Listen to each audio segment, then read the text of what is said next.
Hi guys, I'm currently chilling in my car. I'm gonna put y'all right here. Hopefully y'all can see me. I'm at this cute little trail over where I live. Yeah, y'all, you ever get into those moods where you just feel like eating in your car? God bless me with Jamba Juice, so I went to go get a bowl from Jamba Juice. Let me show y'all what I got. It's one of my favorite things to get at Jamba Juice. It is their strawberry. It's one of their fruit bowls. Yes, it's strawberry, bananas, granola with some pumpkin seeds, and strawberry, peanut butter, and banana blended with some other stuff. I want to say, with soy milk too. It's good. But yeah, y'all, I'm gonna do I want to do like a little chit chat. I think y'all can see me. I have brought my tripod, my flexible tripod, so I have it on my steering wheel I have it on my steering wheel right now. Y'all, it is such a blessing to be in a car. I guess I'll give y'all a little life update. So my car, I don't currently have my car. I'm using my sister's car because my car has a busted transmission and it hasn't really worked properly since like April. I was really trying to ride it out, but then finally I was like, there's something wrong with it. Took it to the shop. They were like, oh, it's the transmission, and that shop, they didn't have anyone that was building transmissions, and so I have a Ford BTW. I would have to get the part directly from Ford. The problem is Ford charges up the wazoo, so they called them and it came back. It would cost $1,000, not, I wish it was $1,000, $9,000 to get it fixed, right? And so clearly I didn't have $9,000 running, just sitting there. So I had to just wait. So I still had my car over the summer, but it was huffing and puffing. So I really wasn't driving it far. I would just drive it here and there, like no more than 5 to 10 minutes away from my place. And so that was over the summer, and then in August it finally like puffed its last puff. And almost for the whole month of August it like would not back out. So what I mean is, when the last time I drove it into a parking spot, not rear ended. I didn't back in. There we go. I didn't back into the driving spot. I just pulled in, right? And so when I pulled in, it was basically stuck like that, because from then on it wouldn't reverse. So it was just stuck in that parking spot for God knows how long, right? And so a month later my dad came and looked at it, and all that month I had been praying over the car, because I was like, Lord, I need to be able to get it somewhere, get it to a different mechanic, essentially, because I guess my dad wanted to see if his mechanic could take a look at it, but I would have to drive it to where they live, which if the car was working, the distance wouldn't be no problem. It's not even far. It's really like a 20-25 minute drive. But because my car is huffing and puffing, I wasn't sure it was gonna make it. So the whole month I was just praying over my car. I'm like, Lord, have one of your angels touch it, like something. I need divine intervention. And would you believe, when my parents came to look at it, what happened? The car reversed. So that in itself was a big miracle, because when I tell you, I had tried multiple times to get that car to reverse, it did not reverse. So I guess that day the Lord had mercy on me, and so it was able to reverse. So I drove it to my parents' place, and currently that's where it's at until it is taken to the mechanic. So I don't have my car right now, but God is kind to allow me to use my sister's car while she is off living her best first year at UT Austin. Shout out, hey girl. Yeah, she's a freshman, so clearly my parents won't let her take her car, so that worked out in my favor, because now I get to use it. So I'm using it for now until, God blesses me with seed from manna from heaven, but my financial provision to be able to get my car fixed because I miss her. Her name's Rhoda. Because Rhoda was in the book of Acts, and I was like, oh, Rhoda on the road, Rhoda riding around. But Rhoda actually means something, like I can't remember. Is it gift of God or God? So her name's Rhoda. I call her Ro for short. She's a cute little Ford Focus, so cute. And even how I got that car was like a miracle of God. But since I have time, y'all, I'll tell y'all how I even got that car, because that was trippy. So as long as I've been driving, I've always had car troubles. Like, you know, I've always had car troubles since I started driving.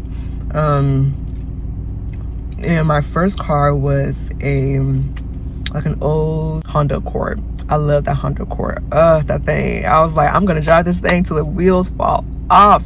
And that's just what I did, y'all. That's my baby. I love that car. But when I first started driving her was when I first was deepening my relationship with the Lord. And I kid you not, y'all, the enemy tried to like take me out in that thing. One time, like one of the first times I had her and I was driving on the highway, out of nowhere, my car, it started spinning. Like, when I say out of nowhere, like, so it's a two lane highway going straight. And I, even till this day, the details is kind of murky, but like, oh, I remember, out of nowhere, one of the back tires like blew up. It busted, right? Mind you, this was one of my first times ever driving the car, right? One of the back tires busted. So then my car started doing this spinning like donuts, just spinning uncontrollably. Mind you, I was on the highway. And if y'all don't know anything about Texas highways, we be going 80 over here. And when we say 80, really people going like 95, okay? And so that thing was zoom, zoom, zoom. And literally, I was looking, I turned to look and I was like, oh my gosh, there's a car coming, and my car is still spinning. There's literally a car coming going at least 90, right? Maybe 85. And I'm trying to press on the brakes and my brakes stop working. Like my brakes, I'm pressing on it, it's not working. My steering wheel's going crazy, the car is spinning, and I'm just like, oh God, oh my goodness. And everything happened so fast, I feel like adrenaline kicked in, and I didn't even have time to think, oh, am I about to die? I didn't even think about that. And so somehow, by the grace of God, the oncoming car, I want to say there was one or two oncoming cars, somehow my car didn't spin into the other lane, so they had space to go onto the other lane and drive around me. And then my car actually spun to the opposite direction into like a grassy area. And that was before that highway. Now that highway has a whole bunch of construction shit, so there's no like place, there's no green land anywhere to pull over. Now it's just a bunch of construction. It's really built up, right? And there's now like roadblocks, like the side, you know, on the side they have the stuff on the road, so you can't, anyways. But before they started doing all that construction, it was just the road and the land, so you could easily just drive off into the grass.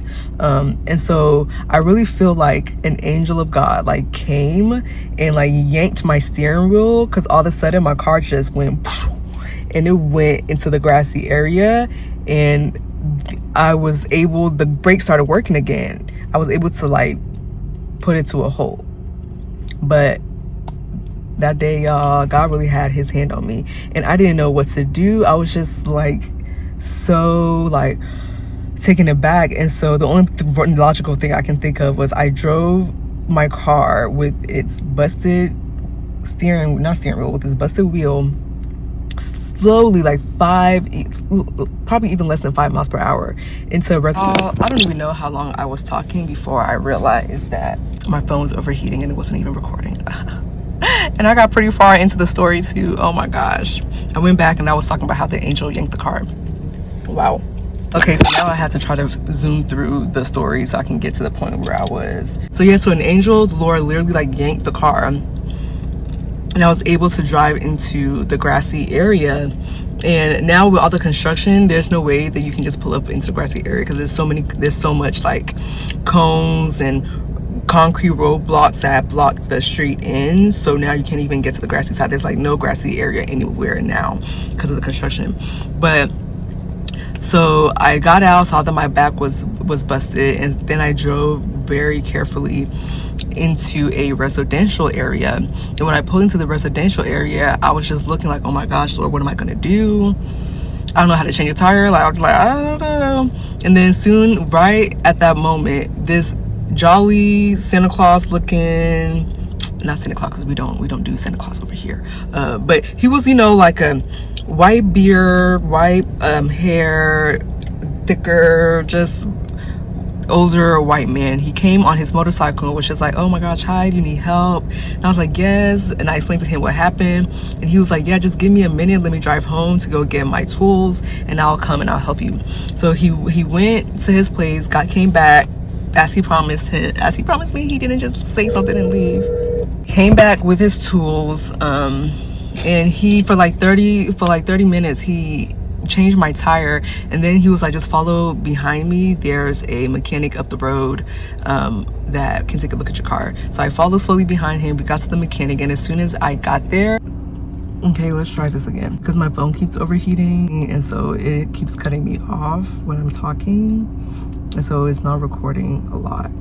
But anywho, as soon as I got to the mechanic to put the thing in park, my hood started fuming, like gas fumes, just smoke started coming out of the vehicle. And so it was, it was by the grace of God that it didn't do that while I was stuck somewhere off the middle of the road again. That brings me to say, I've always had car troubles. By the grace of God, no one else, like none of my other siblings have car troubles. I think the Lord allows it to happen to me because it strengthens my faith, and it really makes me depend on him solely for a lot of things, even now, man. So that brings me to tell y'all how I even got my car. I've always had car troubles. That Honda Accord, that wasn't the last time. Even though I invested thousands of dollars in her to get her to be up to par until I got a new car, she still was, y'all, she was on her last leg, and her last leg was done in January of this year. So before January, I want to say like fall 2021, because it's 2022, yes. God had been giving me dreams and speaking to me about how I'm going to have like a new slick modern car, and I was just like, Lord, I don't know what you're talking about. This car is fine. I'm gonna drive it till the wheels fall off. Because at that time she was okay, but then after that she just started having more problems, and I was just like, oh gosh. It came to the point where the steering wheel, like if I had to make a turn, it was very hard to turn it, and then she would jerk a lot, and I would always take her to the shop to get checkups, but y'all, she still was like she's like, I'm not driving for you no more. It was so crazy. And so when she finally died in January, I had awesome coworkers that would go and pick me up. They would pick me up to go to work, and then they would drop me off back home. They were so kind. And so they were doing that for a little bit, but I was starting to feel like, I don't want them to have to keep doing this. Because me, if I can do something myself, I'll really want to do it myself. In that way, I do have a very independent mindset, but it's not independent to a point where I don't accept help from no man. Like, no, please come help me. I'm a soft angel, and I need your help. We trying to live soft life, okay? But it's not in a feminism, I don't need no man to take care of me. Please take care of me, please, thank you. And so it got to that point, and around that same time, I had a friend that had texted me and was like, oh, what's going on? And I was like, let me just be honest. I was telling her what was happening, and she's like, oh girl, just take my car. I work from home, I'm not even using it. I was like, what? Why would you do that? She's like, no, seriously, take it. I'm not even using it right now. If I need to go anywhere, I'll just ask my boyfriend to take me. Like, it is no big deal. Literally, we'll drop it off. So she literally dropped her car off, or her boyfriend dropped it off for me, and I had that car for like almost a month. And I had told my parents like that so-and-so's allowed me to use her car, and they were just like, wow, that's so nice. And so I feel like that kind of put the pressure on them too, to kind of help me find a car as well. And so during that time where my coworkers were picking me up to go to work and come back home, and my friend was allowing me to use her car, my dad's mechanic, he works on cars, or he works on like, he builds up old cars and stuff that he finds. And he was like, oh, hey, I have this car that I've been working on. If when I finish it, do y'all want it? I'll sell it to y'all. And they were like, yeah, right. He's like, okay, cool. Just give me a couple days to finish fixing it up. Y'all, that couple days turned into like almost 2 months. It was to the point where I was like, oh my gosh. And I was looking at other ways to try to get a car because it was just taking so long that I was like, clearly this isn't going to work, right? And so I was looking into just doing it the old way and going to a dealership and getting a car and, you know, paying for it, financing a car basically. But when I would bring it to the Lord in prayer, he would be like, no, just keep being patient and wait for this car. And I was like, oh my gosh, Lord, it's been like almost 2 months. Like, I don't even have it. I was like, oh, no. I'm like, why? I was like, okay, I have to be obedient. So I kept using my friend's car, but it came to the point where I was really feeling a burden to give it back to her because I just felt like, again, I don't want to keep having to be a burden to people. So I'm like, I know my friend needs her car. Like, I need to give it back to her. And right at that time is when the mechanic called, was like, oh, hey, the car's ready for pickup. And I was like, what? And so we went to go check out the car, test drove it, and everything checked out, and test drove it over a course of like multiple days, not just like a one-time thing. And it checked out, everything cleared. It had not a pink tag, but it had a what is the other thing? It wasn't pink tag because we bought it directly from him, so it was, I don't know, whatever, free tag, whatever it is. But so we're able to take it home. I was able to get my friend her car back, but I was just so thankful that during that time. Okay guys, I'm back home. Yeah, I'm back. My phone kept on overheating and I was like, you know what, I'll rather just finish filming this sit down chat somewhere where my phone won't keep overheating. But anyways, so as I was saying, I was just really thankful to God at that point in time because he really was just showing to me that he really is a faithful God and that he always provides, right? And so I was able to get the car. It was great. I loved her. She was driving fine. She was driving good and fine for almost a month and a half. And then at some point in April, was it April? It was either April or May. No, the first couple hiccups was in April, but then it wasn't until May that it really started becoming more prominent. Like it would jerk, it would stop randomly, and it would just do other little weird things that it wasn't supposed to do. And I took it, at that time I did take it to the mechanic, and they at that time fixed whatever issue that was going on at that point, not knowing that later when I would bring it back, it would be an even bigger problem than it was prior. So the second time I took it to the mechanic, actually no, I didn't end up taking it to the mechanic until later that summer, because at that point, I was just kind of over it because I'd taken it to this person. I've had different people look at it and I just was kind of just over it. And so I didn't really drive it like that over the summer. Like I said, besides maybe 5 or 10 minutes away from places, I really wasn't taking it anywhere. And then by the grace of God, school was out of session and I wasn't teaching summer school. So I really didn't need to do anything. All the work that I was doing, I could do it online. I'm sorry, my dog's acting weird. Can you chill? Please and thank you. Yeah, and so that brings me to August, one of the last few times I drove it. So I had took it somewhere to go meet up with a coworker, and when I was coming back, it was doing what it does. I at this point, I know how she acts. She can drive max 10 minutes before she starts huffing and puffing, y'all. She can at least 5 or 10 minutes before she's like, all right, girl. Sounded like a freaking chain smoker, child. She'll be huffing and puffing. And so, but I know that I have 10 minutes to drive her before she really starts tripping. And so I was on the way back, and I was literally like 1 minute from my place. Like, I kid you not, I could see my place right there. And and homegirl, I get to the gate. Okay, so I see my place. I'm going, and I go to like one of our gates to try to get in. I get to the gate, car dies. The gate wouldn't open. And so my car literally dies in front of my complex's gate. And so I'm just sitting there, and I'm just like, I'm not even going to let this bother me, because there was other things going on that day. That day was a lot for me. So the car stop in front of the gate was like the icing on the cake. I was already like tired of that day, man. And so I did what any logical person would do. I turned off my car and I walked my butt home. I did. So I turned it off and I left my car there, because I know my car enough that when it starts acting like this, if I give it maybe an hour or two for her to really cool down, she will eventually start. That's what I did. I walked home.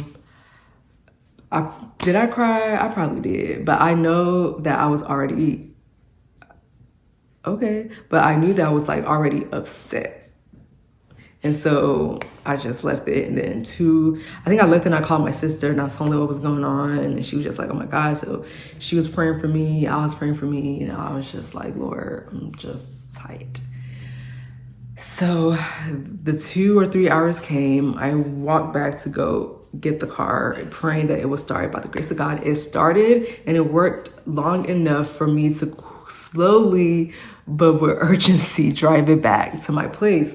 That's what I did. So it made it to my place, but as soon as I got in to park, I knew I had about 5 seconds before it died, because it was like driving it back. This was the car. Huffing and puffing. God, that thing, she was like, I'm really sorry about your loss, but there's not much I can do at this point. And as soon as I turned in to park, it dead. It was dead.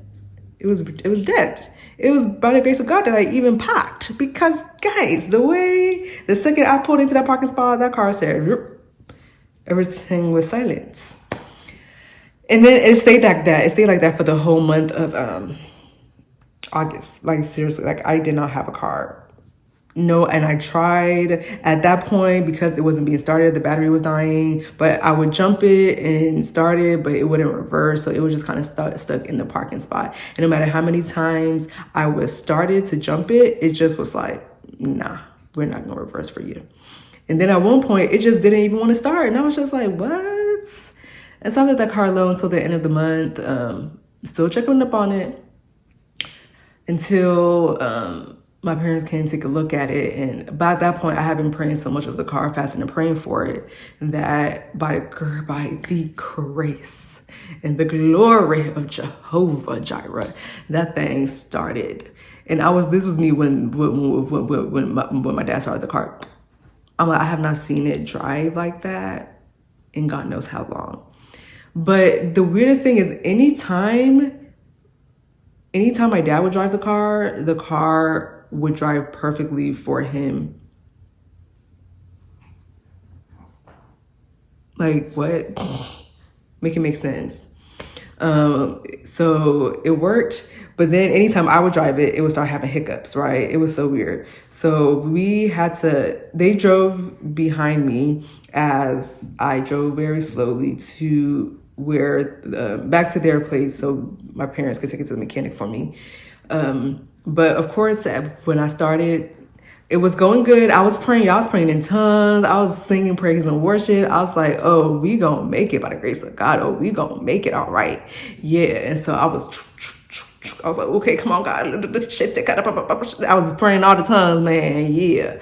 And so I finally we got about 6 minutes from my parents' place, and the car, when I would press on the accelerator, it wouldn't want to accelerate. So it just was going, it was doing the thing again. Doing this old faithful. It was doing what I knew it could do, jerking. It was jerking again. And then my parents were like, what the heck? Why are you going so slow? They were calling me. I'm like, I told y'all this car is sick. Like, what I gotta tell y'all, this car ain't right. Like, no one seems to believe me that this car is really sick. Like, y'all, this car is sick. Like, my parents thought, oh, the car's fine. Anytime we drive it, it's okay. I'm like, don't let it fool you. So they were calling me like, why are you going so slow? I'm like, I'm pressing the accelerator. Like, I was pressing the accelerator. And the thing was like, nah, you gonna get this 20 miles per hour. I was like, all right. So finally, I'm driving it, still trying to accelerate little by little, and I was able to eventually get it up to like 60 miles per hour because we were on the highway. I had my hazards on, going slow, and I made it to my parents' house. I made it there. My parents wanted me to keep it there so that they could still test drive it. I was like, okay, sure, whatever. And Old Faithful, I guess, once they were test driving it, it started doing the same thing to them that it did to me. And so I was like, I told y'all guys, I don't know what you want to tell you guys. I would not make this up. And so now I don't have my car. It's going to be taken to the mechanic, y'all. It's just, I'm going to really need the Lord to bless me in the area of finances to get this transmission fixed, because transmissions, y'all, are not cheap. And so my car is there. I love her. But God is good in that he is sovereign and he is good to me. Revelation, get out the kitchen. There's no food in that corner for you. Ma'am, thank you. There's no food in there.